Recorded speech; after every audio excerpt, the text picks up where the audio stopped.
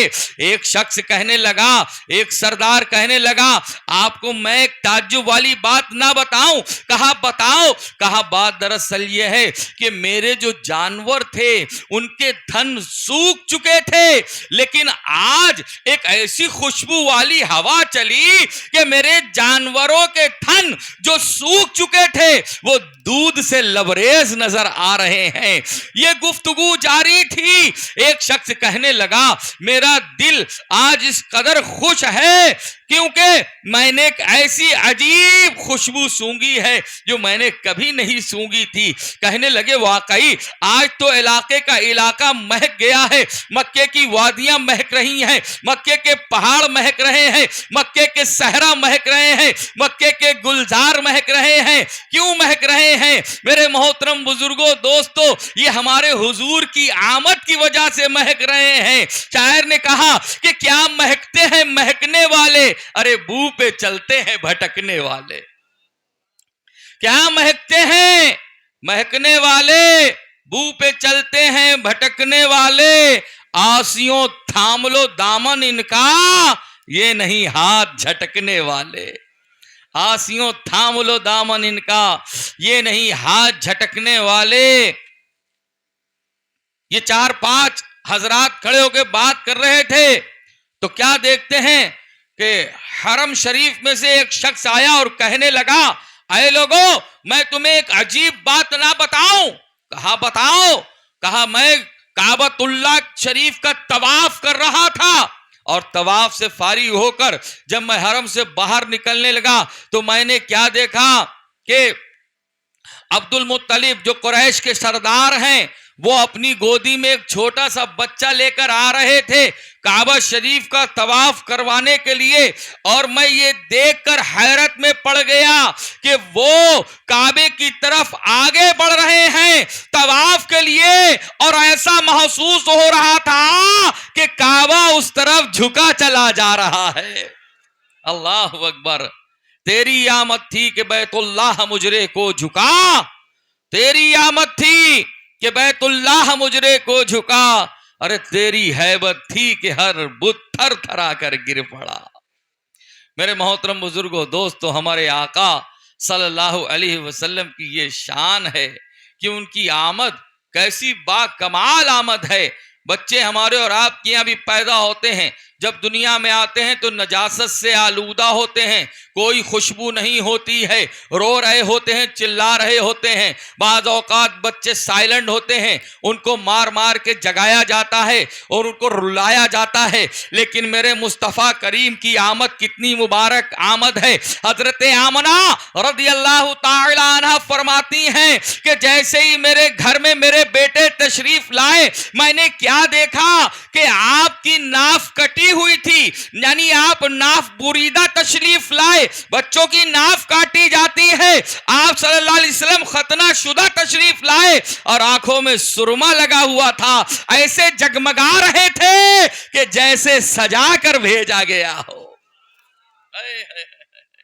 ہمارے آقا کی یہ شان ہے, سبحان اللہ. ایسے نبی کے ہم لوگ امتی ہیں. ذرا اپنی قسمت پر معراج, ہماری قسمت کی معراج ہے. ایسے نبی کے امتی جب آ رہے ہیں تو دنیا میں سجے ہوئے آ رہے ہیں, خوشبودار آ رہے ہیں, بیماروں کو شفا دے رہے ہیں اور وادیاں گلیاں مہکا رہے ہیں. سبحان اللہ. ایسے نبی صلی اللہ علیہ وسلم کے ہم اور آپ امتی ہیں. تو میرے پیارے محترم بزرگوں دوستو اسلامی بھائیوں, ہم اور آپ اپنی قسمت پہ جتنا رشک کریں کم ہے. وہی نبی صلی اللہ تعالی علیہ وآلہ وسلم جب نبوت کا اعلان کر دیتے ہیں اور کافی اسلام پھیل جاتا ہے, کیونکہ میلاد پر بیان ہمارے سید صاحب فرمائیں گے جو لکھنؤ سے آئے ہیں. میں آپ کی خدمت میں شاہجہان پور سے حاضر ہوا ہوں, تو اس لیے میں نے میلاد کی سٹارٹنگ کر دی ہے, شروعات. میلاد میں مدلل مفصل بیان آپ انہی سے ہی سماعت فرمائیں گے. میں اب آپ کو آگے کی طرف لے کے چل رہا ہوں. تاکہ ہم چند باتیں نصیحت کی حاصل کریں اور کچھ نہ کچھ سیکھیں. ورنہ پروگراموں میں تو بہت شرکت ہوتی ہے، لوگ کہتے ہیں مزہ آ گیا، مزہ آ گیا، مزہ آ گیا، اور صبح کو پوچھو کچھ یاد ہے؟ بولے یاد کچھ نہیں ہے، مزہ آ گیا، مزہ بہت آیا، ایسا لگا کہ بریانی کھا لی ہو، قورمہ کھا لیا ہو، کھچڑا کھا لیا ہو، مزہ آ گیا. تو مزہ بھی آئے گا انشاءاللہ، اور ایسا مزہ آئے گا کہ یاد رہے گا انشاءاللہ. تو نبی پاک صلی اللہ تعالی علیہ وآلہ وسلم نے جب نبوت کا اعلان فرما دیا تھا اور کافی حد تک اسلام پھیل گیا تھا، ایک مرتبہ اللہ کے رسول صلی اللہ علیہ وسلم حضرت سیدنا عقیل بن ابو طالب رضی اللہ تعالی عنہ کے ساتھ کہیں سفر پر تشریف لے جا رہے تھے. میرے محترم بزرگوں، دوستو، بہت دھیان کے ساتھ یہ واقعہ سنیے اور دیکھیے ہم لوگ کیسے نبی کے امتی ہیں، ہماری اور آپ کی کس قدر اہمیت ہے، ہم اور آپ کتنے خوش نصیب ہیں. عقیل بن ابو طالب رضی اللہ تعالیٰ عنہ فرماتے ہیں کہ میں اللہ کے رسول صلی اللہ علیہ وسلم کے ہمراہ تھا. ہم راستے میں جا رہے تھے کہ اللہ کے رسول صلی اللہ علیہ وسلم مجھ سے ارشاد فرمایا، اے عقیل بن ابو طالب. میں رک گیا، میں نے کہا لبیک یا رسول اللہ. کہا ان درختوں کے پاس جاؤ اور ان درختوں کے ساتھ جا کر کہنا اللہ کے رسول صلی اللہ علیہ وسلم قضائے حاجت کا ارادہ رکھتے ہیں، میرے گرد پردہ ہو جاؤ. آپ فرماتے ہیں میں ان درختوں کے پاس گیا اور ان درختوں سے جا کر کہا کہ اللہ کے رسول صلی اللہ علیہ وسلم قضائے حاجت کا ارادہ رکھتے ہیں اور میرے گرد پردہ ہو جاؤ. میں نے پیغام مصطفیٰ صلی اللہ علیہ وسلم ان پیڑوں کو سنایا. آپ فرماتے ہیں میں نے کیا دیکھا، وہ پیڑ جڑ سمیت اکھڑتے ہیں اور مصطفیٰ کریم کو چاروں طرف سے گھیر کے پردہ کر لیتے ہیں. سبحان اللہ، سبحان اللہ. اللہ کے رسول صلی اللہ علیہ وسلم قضائے حاجت سے فراغت اختیار فرماتے ہیں. عقیل بن ابو طالب رضی اللہ تعالیٰ عنہ فرماتے ہیں کہ میں نے دیکھا کہ جس طریقے سے وہ پیڑ جڑ سمیت اکھڑ کر آئے تھے اسی طریقے سے وہ انہی قدموں سے واپس اپنی اپنی جگہ پر جا کر نصب ہو گئے، دوبارہ سے لگ گئے. آپ فرماتے ہیں میں نے جب یہ معجزہ دیکھا تو میرے ایمان کو بڑی تقویت حاصل ہوئی.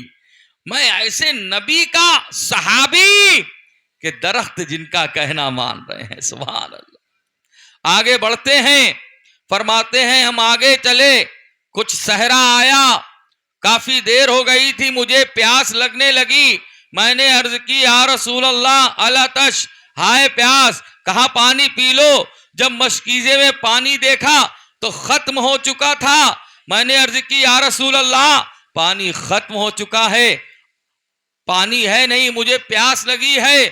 اللہ کے رسول صلی اللہ علیہ وسلم نے ایک پہاڑ کی طرف اشارہ فرمایا کہ جاؤ اس پہاڑ کے پاس جاؤ اور اسے میرا سلام کہنا اور کہنا کہ اگر تیرے اندر کچھ پانی ہو تو مجھے پلا دے. جملوں پہ غور کرنا، تیرے اندر اگر کچھ پانی ہو تو مجھے پلا دے. عقیل بن ابو طالب رضی اللہ تعالیٰ عنہ فرماتے ہیں کہ میں اس پہاڑ کے پاس گیا اور جانے کے بعد میں نے اس پہاڑ کو سلام ارشاد فرمایا کہ اللہ کے رسول صلی اللہ علیہ وسلم تجھ کو سلام ارشاد فرماتے ہیں اور فرماتے ہیں اگر تیرے اندر کچھ پانی ہو تو مجھے پلا دے. آپ فرماتے ہیں کہ میں نے پیغام مصطفیٰ صلی اللہ علیہ وسلم ابھی اس کو پورا نہیں سنایا تھا کہ بہت ہی فصیح الفاظ میں وہ پہاڑ بول اٹھتا ہے اور عرض کرتا ہے اے عقیل بن ابو طالب رضی اللہ تعالی عنہ، اللہ کے رسول صلی اللہ علیہ وسلم کی بارگاہ میں میرا سلام عرض کرنا اور عرض کرنا. جب سے یہ قرآن پاک کی آیت مبارکہ نازل ہوئی ہے یا ایھا الذین آمنوا قوا انفسکم انفسکم واہلیکم نارا وقودها الناس والحجارہ. تو میں اللہ تعالیٰ کے خوف سے اتنا رویا کہ میرے اندر اب ایک بوند بھی پانی باقی نہیں ہے. اللہ اکبر. میرے پیارے محترم بزرگوں دوستو، وہ آیت مبارکہ کون سی جب نازل ہوئی کہ جس کی وجہ سے پہاڑ روئے، جس کی برکت سے میرے پیارے اسلامی بھائیوں پہاڑوں کے اوپر خوف خدا طاری ہو گیا. تو روایتوں میں آیا ہے وہ پہاڑ جب رویا، اتنا رویا اس کے اندر پانی باقی نہیں رہا. وہ آیت کون سی تھی، اس کا ترجمہ کیا تھا؟ آئیے سنیے اور عبرت حاصل کیجئے.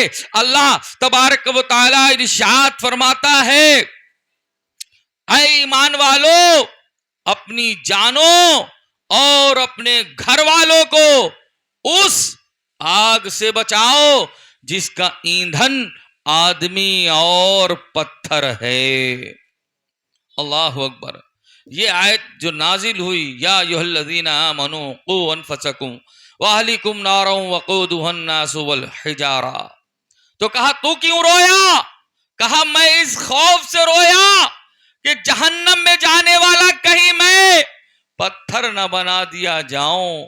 میں اس لیے خوف سے رویا، میرے اندر کا سارا پانی ختم ہو گیا. میرے پیارے پیارے محترم اسلامی بھائیوں اور پردے میں رہ کر سننے والی اسلامی بہنوں، غور کرنے کا مقام ہے. اس پہاڑ سے کوئی گناہ تو نہیں ہو رہے، ایک جگہ پر لگا ہوا ہے، لیکن پھر بھی رو رہا ہے کہ کہیں جہنم میں جانے والا میں پتھر نہ بن جاؤں. ہائے ان لوگوں کا کیا ہوگا جو دن پہ دن رات و دن گناہوں میں مبتلا رہتے ہیں، نمازوں پہ نمازیں قضا کرتے ہیں، محبوب صلی اللہ علیہ وسلم کی سنتوں کو پامال کرتے ہیں، پیارے نبی صلی اللہ علیہ وسلم کی نعرہ تکبیر، نعرہ رسالت، نعرہ رسالت. کھڑے ہو جائیں سید صاحب، ماشاءاللہ ہمارے تشریف لائے ہیں.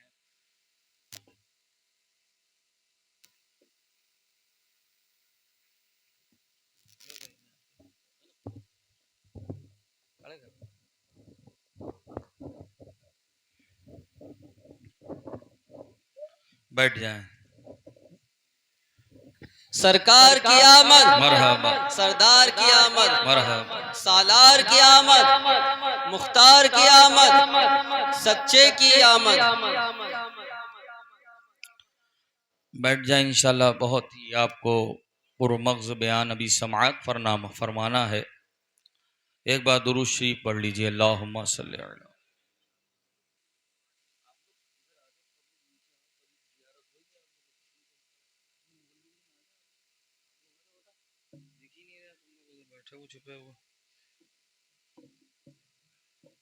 ایک بار اور درود شریف پڑھ لیجئے. اللہم صلی علی محمد مبارک وسلم. صلو علیہ صلاۃ و سلام علیک یا رسول اللہ صلی اللہ تعالی علیہ وآلہ وسلم. میرے پیارے پیارے محترم اسلامی بھائیوں، وہ پہاڑ خوف خدا عز و جل سے رویا اس ڈر سے کہ کہیں جہنم میں جانے والا میں پتھر نہ بن جاؤں. لیکن پیارے اسلامی بھائیوں اور پردے میں رہ کر سننے والی اسلامی بہنوں، ہمیں اور آپ کو اپنے بارے میں غور کرنا چاہیے. آج فجر کی اذان ہوتی ہے، ہم سے نماز فجر ادا نہیں کی جاتی. ظہر میں دکان چلا رہے ہوتے ہیں، عصر میں چائے پی رہے ہوتے ہیں، نمازیں قضا کرتے چلے جا رہے ہیں. کوئی 20 سال، کوئی 30 سال سے نماز قضا کر رہا ہے. اللہ کے رسول صلی اللہ علیہ وسلم نے ارشاد فرمایا، جو جان بوجھ کر ایک وقت کی نماز قضا کر دیتا ہے اس کا نام جہنم کے دروازے پر لکھ دیا جاتا ہے، اور اسی جہنمی دروازے سے اسے جہنم کے اندر دھکیلا جائے گا. یہ نماز ہم پر 5 وقت کی فرض قرار دی گئی ہے، لیکن ہائے افسوس اگر نماز کے لیے کہہ دیا جائے تو ہمارا موڈ آف ہو جاتا ہے، ہمیں برا لگنے لگتا ہے. یاد رکھیے، سب سے پہلا اگر کوئی سوال اب سے قیامت کے روز کیا جائے گا تو نماز کا سوال کیا جائے گا. فارسی کا شعر ہے, روز محشر کے جاگ اداس بود, اول پرسش نماز بود. اگر قیامت کے دن سب سے پہلا کوئی سوال کیا جائے گا تو وہ نماز کا سوال کیا جائے گا. وہ قیامت کا دن جو جان گھلا دینے والا دن ہوگا. آج ہم ہنس کے ٹال دیا کرتے ہیں میرے محترم بزرگوں دوستو, جس وقت ہم بستر علالت پر ہوں گے یا بستر مرگ پہ ہوں گے, اس وقت ہماری کیفیت بالکل الگ ہوگی. ہم گڑ گڑا رہے ہوں گے, کبھی ڈاکٹروں کے چہرے دیکھ رہے ہوں گے, کبھی کسی حافظ صاحب یا مولانا صاحب سے دعا کے لیے کہہ رہے ہوں گے کہ ہمارے لیے دعا فرما دیجئے, ہم ٹھیک ہو جائیں, ہم اچھے ہو جائیں, ہم اب نمازوں کی پابندی کریں گے. ہاں, جب کسی کو کوئی بڑی بیماری گھیر لیتی ہے, جب اس کو اس کی موت نظر آنے لگتی ہے تو فوراً ہی وہ جو ہے سوچ میں پڑ جاتا ہے اور اپنے گناہوں سے تائب ہونے کی طرف آگے بڑھتا ہے. لیکن پھر جب ٹھیک ہو جاتا ہے اس کے بعد پھر وہ غافل ہو جاتا ہے. ہائے افسوس, آج غفلت کی چادر اوڑھ کر بہت سارے نوجوان سو رہے ہیں.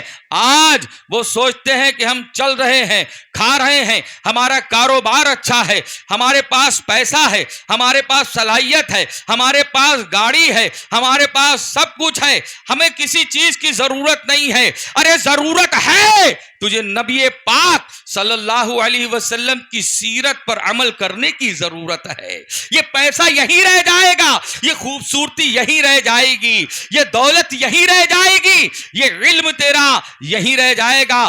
کام آنے والی اگر کوئی چیز ہے تو وہ اعمال ہیں. اعمال میں افضل عمل نماز ہے, اور پھر نبی پاک صلی اللہ علیہ وسلم کی سیرت پر عمل کرنا ہے. یہ نماز بھی حضور کی سنت ہے, نماز بھی حضور کی سیرت ہے. لیکن آج ہمارے بہت سارے اسلامی بھائی غفلت کا شکار ہیں. میرے محترم بزرگوں دوستو, ہمارا دعوت اسلامی کا ایک مدنی قافلہ بجنور شہر گاؤں گانگو نگلا میں پہنچا اور نیکی کی دعوت کو عام کرنے کے لیے باہر جا کر نیکی کی دعوت پیش کی جا رہی تھی. دیکھا کہ ایک شخص دودھ کی بھری ہوئی بالٹیاں لے کر آ رہا تھا. ایک شخص نے کہا کہ بھائی جان, یہ سامنے سے جو آ رہا ہے اس کا نام احسان دودھیا ہے, اس کی عمر تقریباً 65 سال کی ہے, ایک وقت کی بھی نماز نہیں پڑھتا ہے.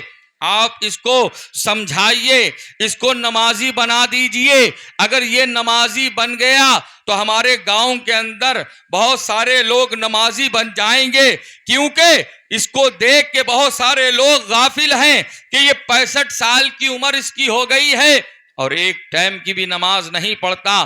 چنانچہ وہ دودھ کی بالٹیاں بھری ہوئی لے کر ان قافلے والوں کے قریب آیا.